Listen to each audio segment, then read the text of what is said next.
What should you include in your 2025 SEO strategy? Hello and welcome to the January 2025 edition of the Majestic SEO panel, where we're discussing what an SEO should include in their 2025 SEO strategy. I'm your host, David Bain, and joining me today are three wonderful guests. So let's meet them, starting off with Becky. Hi, David. Hi, I'm Becky Simms. I'm founder and CEO at Reflect Digital. Thank you so much for joining us, Becky. Also with us today is Araminta. Hey everyone, I'm Araminta. I'm the managing director at Mint Studios. We're a content marketing agency for the financial services industry. And I also run a community for fintech marketers, and there's a lot of SEO in there as well. So I'm looking forward to this discussion. Great to have you here, Araminta. And also with us today is Adrijana. Hello everyone. I'm Adrijana Vujadin, and I was head of SEO for the last 5 years, and then I moved full time to being mindset coach for SEOs.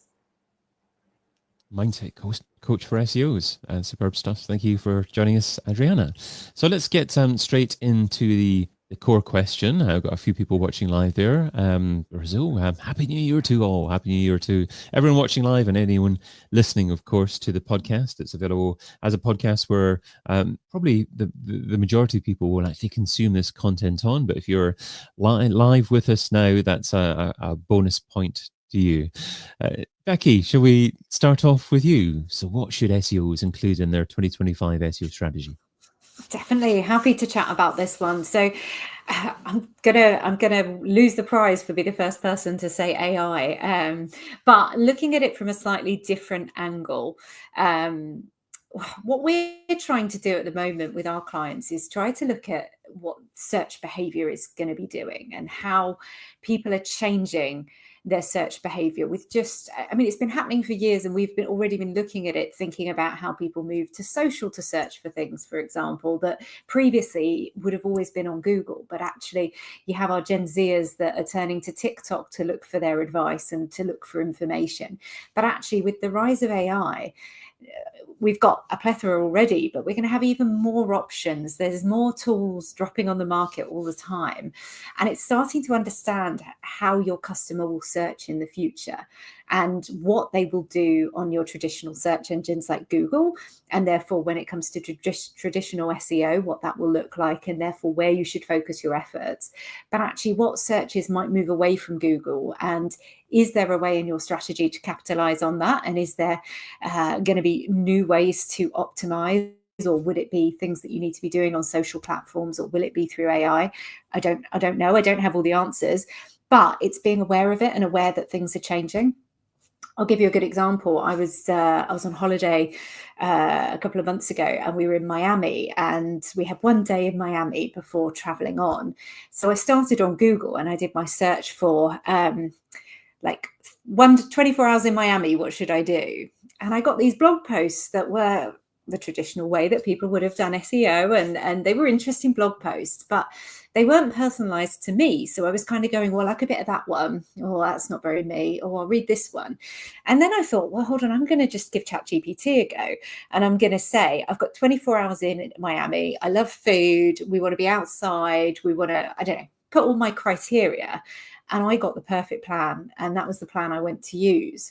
So we're going to start to see things changing.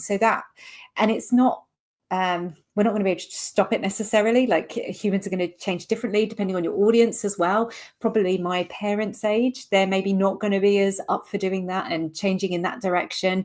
But probably, I don't know, a Gen Zer wouldn't have even thought of putting it in Google when I started in Google. So it's knowing your audience, understanding what their behaviors are going to be and how it's going to change different types of searches. And therefore, what you don't want to be doing is putting all your effort into trying to rank for something that actually no one's looking for on Google anymore. And you're actually just becoming further and further away from your customer because you haven't really understood how they're searching. Becky, you finished off by talking about knowing your audience and understanding their behaviors, but you also started off with talking about tools, AI tools, and how they're rapidly evolving. So where does an SEO start with their SEO strategy? Is it about actually being aware of what different tools can do and to a certain degree tailoring their strategy to that? Or do you have to always start off with your audience, and then find a tool that can actually deliver what you're looking to do for your audience? Audience first always, because I think if you go tool first, you'll be looking at what you know about and what's in your world, but there's a really good chance you're not your customer and you're not a good profile for your customer.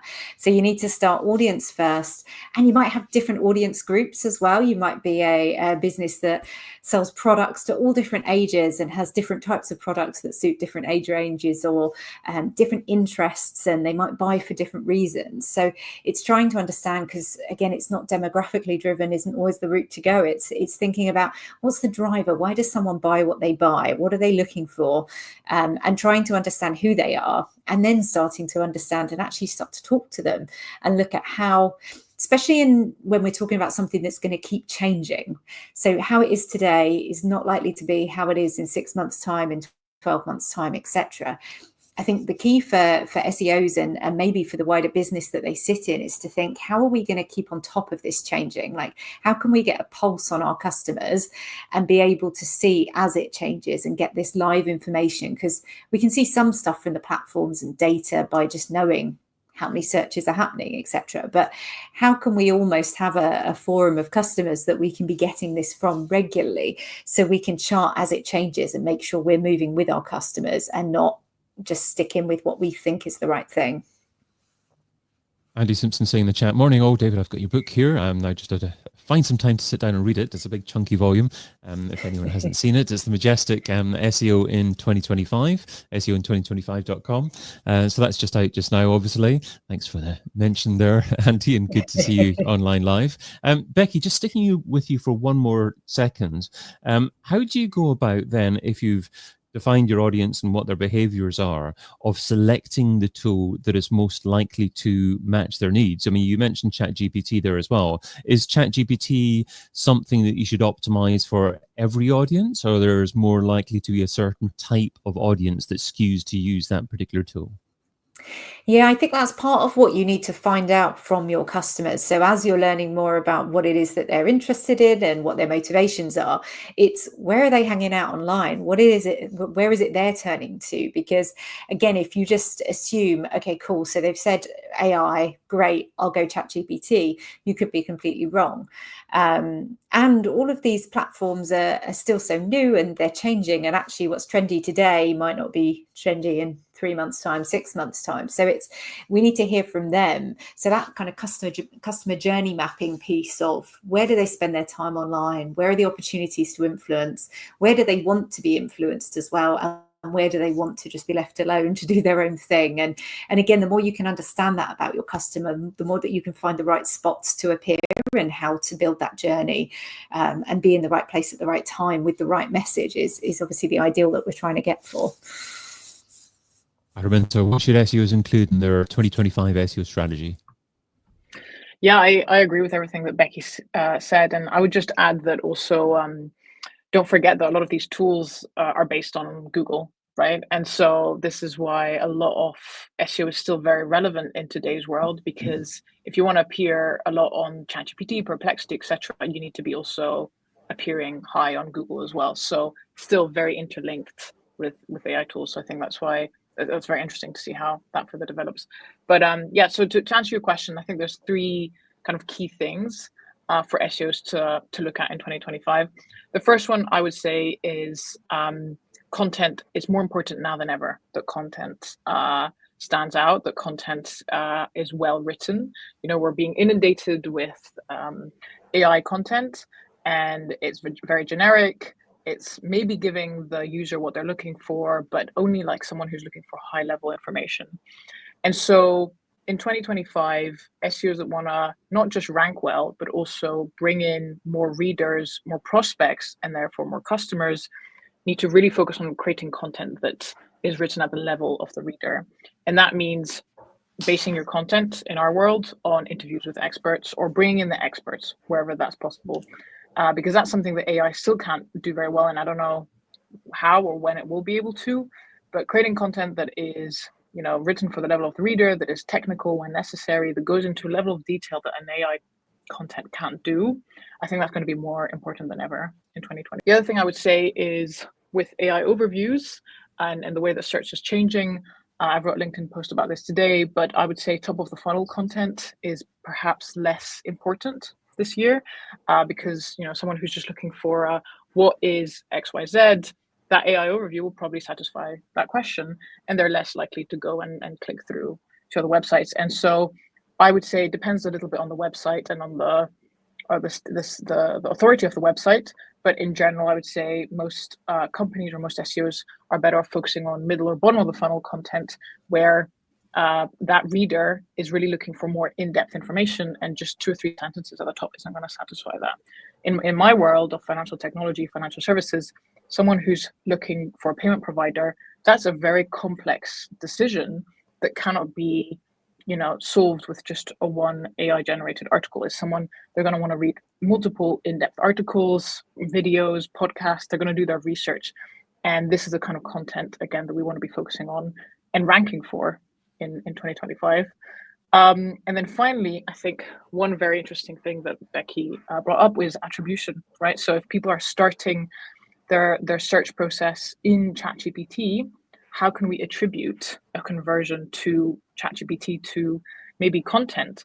So I think that first-party tools are more important now than ever. So your HubSpots, your Salesforce, and to be able to see, once someone submits a newsletter or submits a form, to see what they're reading, what they're interested in. So I think it's more important now than ever to have a really good understanding of how people are interacting with your website. People who have already submitted a form, so you have a better understanding of what they're looking at.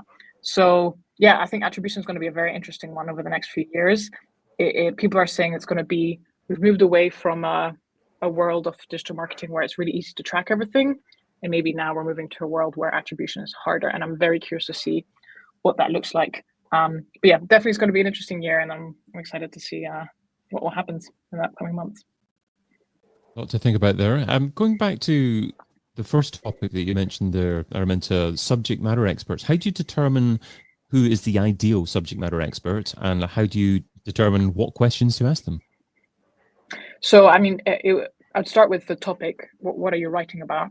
And then, if you're in a team, so I'm talking about brands here more than agencies, or your client, or if you're working at a company, you hopefully can ask around and say, okay, who knows the most about this topic? In our world, it's typically either a product person or a salesperson. Product person because they know the product really well, they can talk about it in detail, and therefore the industry really well. And salesperson because they're constantly talking to clients and customers, so they know the pain points, they know what's the messaging to use. So that's probably how I would select the subject matter expert. In terms of questions, there's a few different types of questions that we like to ask. Like, for example, one is, someone who's searching this up, what do you think they're looking for? What is their pain point? And then the questions would be typically around the topic. When is this important? Why does this matter now? What are the different details that we need to know about? Why does the product, how can the product help this? What are the pain points that this product solves for? I have an article that goes into more detail that I'm happy to share. But generally, these are the type of questions that we ask. Lovely. Araminta, I might as well stay with you for this particular question because it seems to be in the industry that you tend to operate in. From Sanjay saying, what do you think about one-page websites in the finance or legal industry? Because obviously we've been talking about interviewing subject matter experts and producing bottom of the funnel content. So I would imagine you're talking about multiple pages. Is there ever a place to be successful in your industry and having a very limited website? Yeah, I think in certain industries where your target market isn't doing research online, maybe a one-page website is enough. So, for example, financial advisors, I just know from experience, there are people who it's a network industry. So it's all about who you know. I would say maybe a one-page website is enough. Banks, if you're targeting banks, also quite hard to target them with search. So again, I would say a one-page website should probably be enough. So generally, if you're targeting a person who is all via network, they don't really go to Google much, or they don't really do research online, I would say maybe a website is enough, but it all depends on who you're targeting. So that would be the first port of call, I'd say. Adrijana, what should SEOs include in their 2025 SEO strategy? Yeah, I think that the first question here is because, especially in January, especially new goals, revolution, and everything, like we tend, and creating the strategy, we tend to Google a lot of trends, and then we are listening a lot of SEO experts, we are listening their unique perspectives, and we just get overwhelmed, and we just don't know who we should listen to. But my actually approach, like what we need to include in the strategy is actually not losing ourselves, our client, our niche, our brand. So we can listen, like different trends and like what is going on, but still keeping on the niche trend, like is it e-commerce, is it like small business, is it B2B, and always having that kind of additional question, is it for me, like, because there can be a lot of popular experts, a lot of knowledge, a lot of everything, but if sometimes that is not just like for me, for my client, for my brand, for my industry, for my niche. So definitely not losing myself and like asking, is it for me? And then using all these trends for our strategy in terms that is trend is for us, that trend is against us, especially AI, automation, like technical things, like we tend to gain all this information, and then we are just like so stressed because we don't know so much about this. We need to gain additional knowledge, we need to watch additional video, we need to read more, and then all of this what is happening in the market we are using against us. So we are stressed, we are anxious, we are not enjoying our life, because all these things I really think that is happening for the user, for the customer, for us. So we should really have that perspective and not kind of having that like fixed negative mindset, like, oh, how much I need to learn, oh, this is crazy world and everything, which is impacting our daily, like small lives, but which I consider very important. And then, like always, whatever we do for the content, for the strategy, is actually bringing our authentic approach by asking us questions like, hey, what I really think about this? Like, I know that we tend to put like popular experts on the pedestal and just like believe them, whatever they say, but just like taking a small step back and asking like, what I really think about this. Is it aligned with me? Is it like something that I would like to do? Or is it just like trend? What should I include in the strategy? So I'm including that no matter what. Do you focus on keyword volume at all, Adrijana? Because you talk about, what you think about things and perhaps adapting your content to your feeling about the content, but I guess that's not necessarily optimizing it to search volume.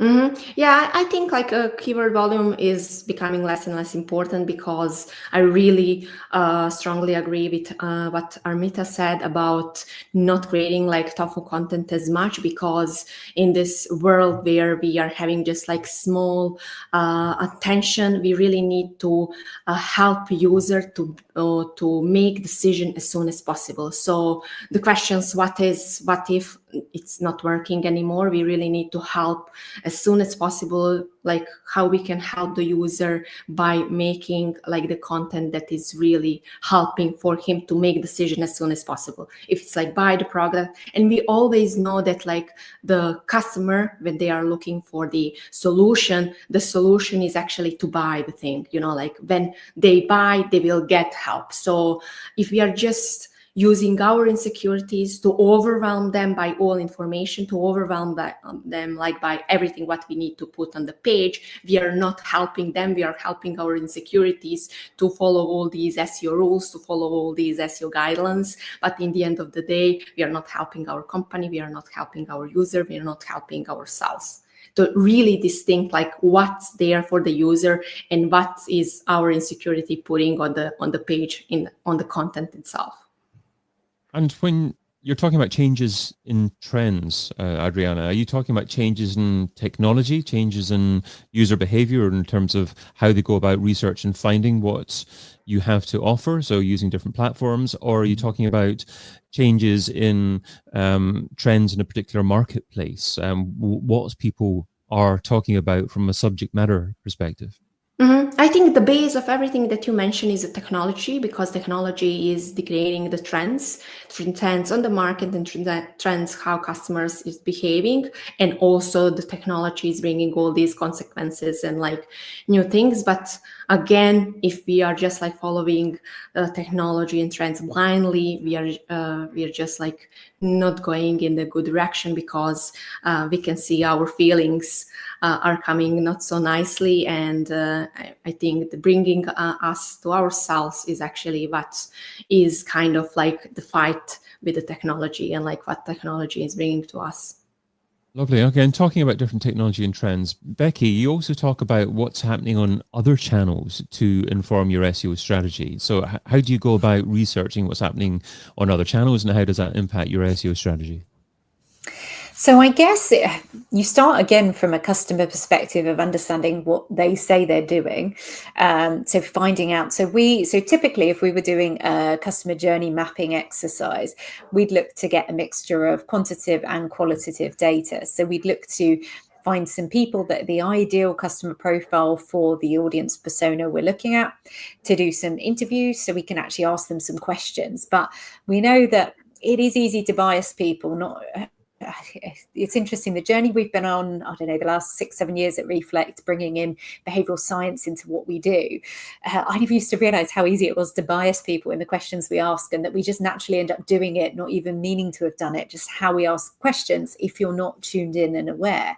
So making sure we've got someone that knows how to ask questions, and to try to give as much freedom of choice to the person to tell us what they want to tell us. But the qualitative is there to kind of get into the detail a bit more, and to really get to the essence, because you can have more of a conversation. The quantitative, where we might do a large scale survey. So we might go to 1,000, 2,000 people of an ideal audience, and ask them questions that, again, have been written by a behavioral expert to help make sure we've got good questions to really get their open answers, but to understand the process they go through when they are buying X or booking whatever it is that the end customer, our client, is trying to do. Or for those listening, whatever your job is at work, whatever strategy you're trying to get your customers to do, you want to find out how they go about doing it in as much detail as you can. You then can go onto the channel platforms and start to do the research to marry up with it. So obviously all different platforms have got different levels of analytics and levels of data of what we can find out. Some are better than others, but you also can see what others are optimizing for. You can start to kind of take that journey as the customer, that you've now understood what they do, and start to see what data they are being presented with, and if your brand is appearing, if it's not, and trying to understand. Because I guess it really does depend. It could be Instagram, it could be TikTok, it could be YouTube, or it could be Google. That could be the key place where they're looking. But it's trying to understand, and therefore that being able to inform, I think, to Araminta's point around all the different types of content, we need to be able to understand what type of content we need for different points in the journey. And that could be long form, it could be short form, it could be video, it could be a podcast, it could be a live stream that we want them to sign up to, and then we've captured their email. And so it gets much bigger than SEO. So for those that are just working in SEO, that's great to be super focused, but it's how can you then match up with other people in the team, in the business, or in the agency, whatever setup you have, to make sure you're having this wider conversation, because you don't want to be doing your bit in silo and not knowing what else is going on. Because I'm sure I've used this analogy before, but I think of the customer like a baton in a relay race. It's like, as soon as a brand, you've picked them up. So maybe that's on a top of funnel phrase, but maybe that was through a paid media ad they've seen. We then collectively, all different departments working together, want to work out how can we pass that baton between channels that we either own, or we've earned content on, or we're paying to be on, to make sure that when they get to the final point that they're ready to make a decision, it's our brand that they're buying from, it's our brand that they're inquiring to. And you can only do that if you're all working together. Becky, you talk about that ideal audience. How do you go about defining who that ideal customer is to begin with? And also, you also mentioned about maybe reaching out to 1,000 people who are in that ideal audience. How do you find 1,000 people that are likely to be that target customer? Good question. So we would tend to do, first of all, an internal brainstorm on who we think the customer profiles are. And we would, and I say internal, we'd normally have the internal team from the client there as well. Now, people often forget how amazing your customer service people in a business are for knowing the customer, or your salespeople that might be out on the road talking to customers, or in retail outlets talking to customers. You want to find whoever it is, because I think sometimes the marketing team themselves can be a bit further removed from the actual customer. So you want to find some people in the business that are speaking to the customer, whether that's customer service, sales, whoever it might be, a mixture of them all. And you do a bit of a brainstorming session on who do we think our customer profiles are, and you start to kind of draw up the different types. And some of it will be complete assumption based on what they think they know, but it's kind of off the back of, oh yeah, I'd kind of say it's normally this kind of person. So at this point, we're not relying on this information. This is where we're then going to go on and do the research off the back of it. So we've almost got these kind of draft pen portraits of what these customers look like. And then you start to delve in deeper to do the actual research to back it up by doing the quantitative and qualitative research. So the speaking to customers, ideally that's actually some of your customers, and then that hopefully backs up, oh okay, yeah, you really do fit into box A that we said looked like this and was motivated in this way. The data side of it, we tend to work with a survey partner. So there's lots of different market research companies that you can go to, and you say to them, right, we've kind of nailed it down to this is the type of person. Do you have ways to reach that type of person? And they'll come back to you with what different attributes that they can get against the audience that they have the ability to reach. And you start to work it out. Obviously, if you're a massive brand yourself already, you might be able to do some of this research by just sending out a survey to your customers and asking them to answer certain questions and find that out. The only negative to that is only the customers that you've already managed to win over. So there's probably these audiences that actually might be massive potential to you, but you're not getting to find out about them because you've just looked inwardly at who already buys from you, as opposed to outward to say, oh, okay, well, you fit our profile, but you might not be a customer yet. Why is that? Are we missing something? And that's where you might unearth some kind of motivation, or you might find something about the fact that they spend time online in different places to where you're visible. And I guess the crux of all of this is, as you do this and you get all this research, you'll suddenly see this massive wide open picture of what your customer journey can look like. And there'll be crossovers that different audiences are in similar places, but some audiences are just in one place. And then you have to start to make decisions, because you can't necessarily be everywhere. Unless you've got an unlimited budget and a massive team and everyone's got all the time in the world, you can't be everywhere. So you then need to start to prioritize. And that's where, if you can get platform data and you have got kind of audience size data, you'll be able to start to work out what actually makes sense. Or is it that we do a little mini campaign to this audience over here as a test before we go all in and choose every channel to be really optimizing towards this group? But yeah, you can't, what you don't want to feel is overwhelmed and then go, I just can't do this because there's too much, because actually you then just have to pick and choose, test, get your data, see what works, see what doesn't. And then as things don't work and other things do work, you can start to go, okay, well, I've got this other idea I can test over here from this bit of research that we did. A massive team, love it. Yeah. And Araminta, you mentioned that top of funnel content isn't as relevant now due to AI overviews. Why is that? And also, how should an SEO focus more on bottom of funnel content, and how do you drive traffic to bottom of funnel content? Yeah, so I'll caveat by saying, the world I'm in is financial services. So it's like, big, or one lead is worth a lot. One client or one customer is worth a lot. And usually, search volumes are low, that kind of thing. So why is top of the funnel not so relevant? Well, as I mentioned earlier, the big reason is, a simple question like, what is in our world? What is a direct debit? Can now be answered with an AI tool that is summarizing the answer to that question at the top of a Google result. And so if you're someone who's just looking for a quick answer, well, that AI overview is now satisfying your your research, your question. And so therefore there's no need to then scroll down and click through the 10 blue links to try and find an answer to that. So you're getting zero-click content, right? And so because of that, you know, ranking high for these kind of top of the funnel key phrases, the benefit isn't as big as it used to be, right? There's less brand awareness, because the main objective of top of the funnel is often brand awareness. But if people aren't even clicking through to your link, then you're not getting that brand awareness.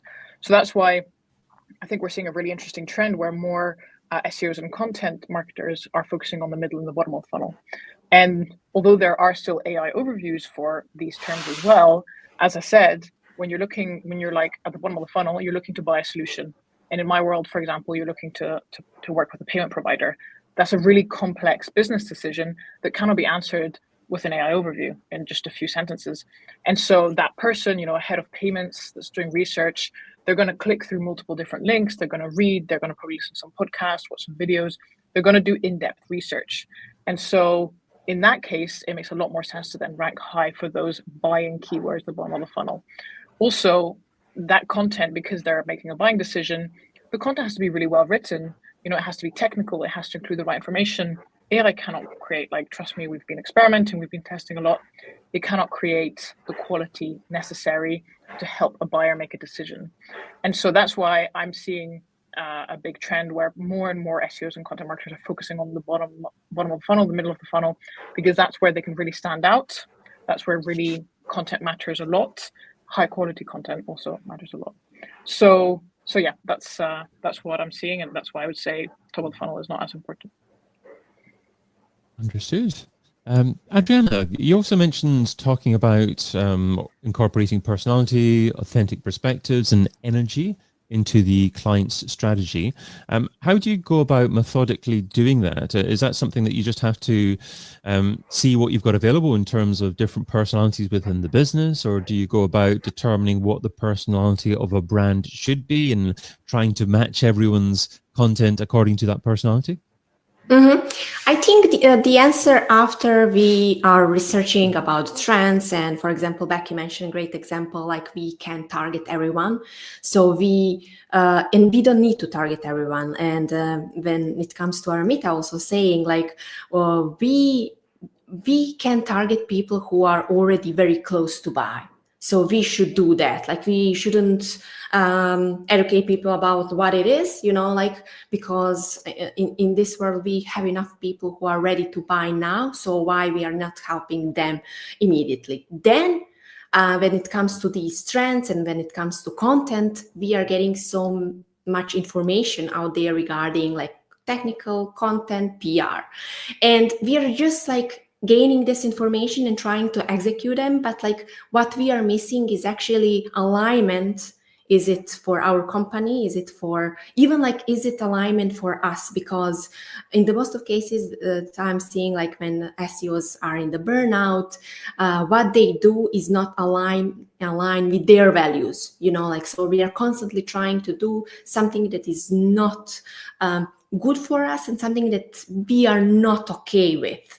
And then like from this personal perspective, we should really check, like, is that what we are seeing there? Is it really aligned with our company's values and also with our values? And if it's a match, then continue with the strategy. If it's not, I would really strongly recommend to question this, because in today's world we can achieve great things with so many different approaches. So we don't need to follow the approach from someone popular expert opinion that is working. No, we can come up with some different approach that's still working, that still comes and bringing the customer value, money, and like profit to our clients, or if we are working internally. And talking about things that may be good or not necessarily as good for us, got another couple of questions from Sanjay. Adrijana, should we stick with you for these ones, or anyone else can jump in as well? And that's, what's your take on backlinks in 2025? Are they still important? If yes, what's the best way to build them without violating Google's guidelines? And also follow on to that, are sponsored posts good or bad? If bad, how do some still use them without losing rankings? Yeah, I can stick to that. Definitely backlinks. I think quality over quantity. Definitely with the websites that are really helping our niche, helping our product, and really it's about our company. And definitely, I would say like whenever I'm checking like is it good or bad for my strategy, for my client, even like if it comes to sponsor posts, I'm thinking, is this something that is helping my customer to buy the solution? If it's helping, my approach is like, why not? If it's not helping, I wouldn't go with that. So again, like some people will say sponsor posts are good or bad, but again, bring that question from yourself. Is this helping me, my company, and my customer to buy the solution in the healthy way? If it's healthy way, why not? If it's not, then I wouldn't go with that. Becky, any opinions on this?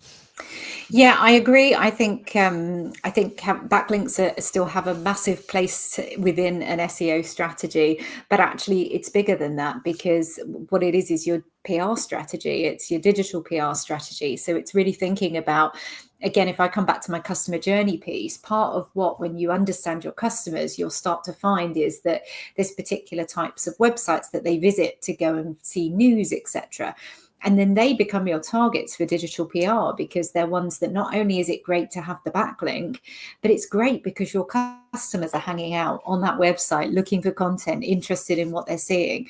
So 100% backlinks, I think, are here to stay. And I don't see a time that they won't be important, whether it changes as to how important they are in Google's algorithm. I don't know. I don't have a crystal ball, but in a strategy and from a digital PR perspective, I think they'll always be important in creating that content and being able to get a link back to your site, because it helps guide that user to the content, to your brand, etc. So yeah, I think sponsored posts, I don't know, it depends. If it's a paid for sponsored post with a really reputable magazine type website that is relevant to your audience, that you're not doing it for SEO, you're doing it because we want to get a piece in front of this audience and this is how to do it, then from a marketing strategy point of view, it makes perfect sense. And there should be no reason for Google to penalize that. But obviously there are still dodgy tactics going on. I get, I don't know, 20 emails a day of new guest post site, pay us for this link. Oh, I don't need to, thank you. So those things are still happening. And I think people probably are still, I don't know, buying some of those things. And yeah, that's not good practice. It's not what your customers are looking for. If they're not websites that your customers are visiting, then it doesn't necessarily make sense to your strategy. So it's always trying to run your strategy back through a human eye and say, does this make sense to our audience? I saw you nodding away there, Araminta.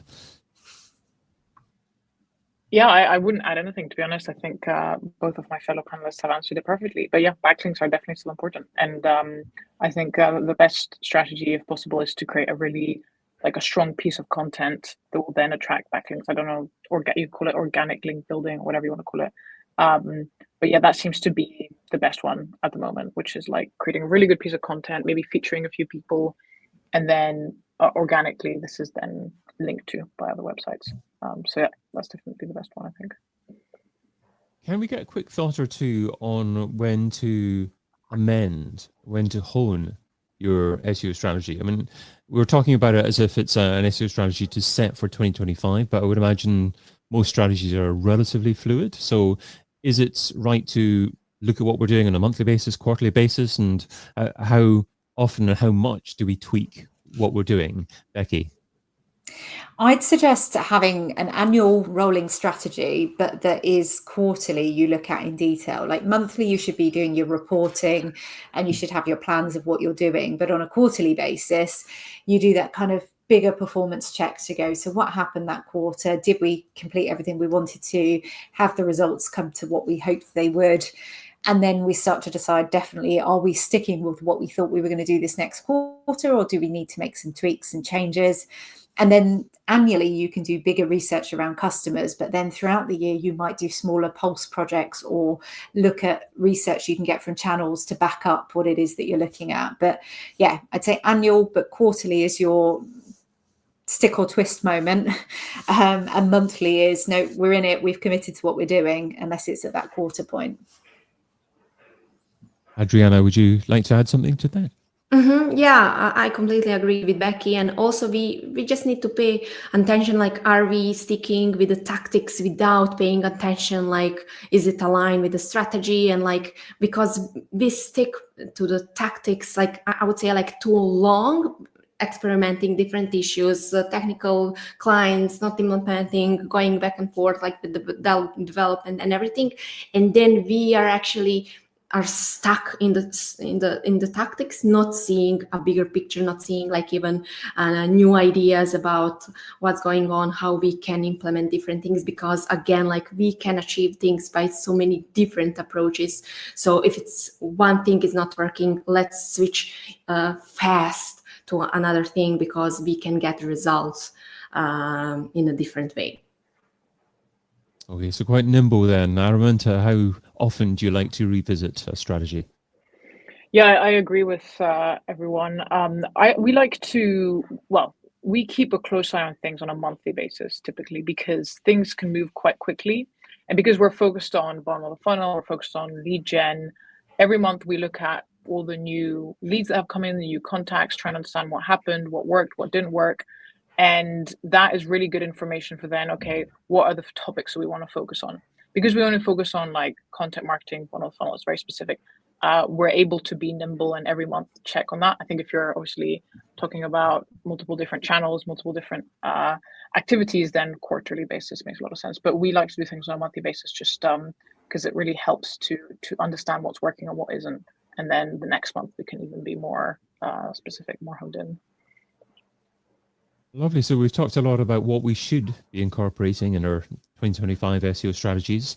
Let's finish off by asking the panel what's one thing that SEO shouldn't include in their 2025 SEO strategy. Maybe it's something that they see SEOs doing too much of and it's not a good use of their time, or just something that's a little bit old-fashioned and not likely to be as effective as it used to be. And then we'll just get everyone to confirm who they are and where you can find them online. So Becky, shall we start with you again? Yeah, I think the thing is to not get obsessed about the big things and the trendy things like AI if you haven't got your basics in place. I think the basics of SEO and getting your technical right and your on page right, they're still so important. And I think people can get a bit swept up in the exciting stuff and some of the things we're talking about today.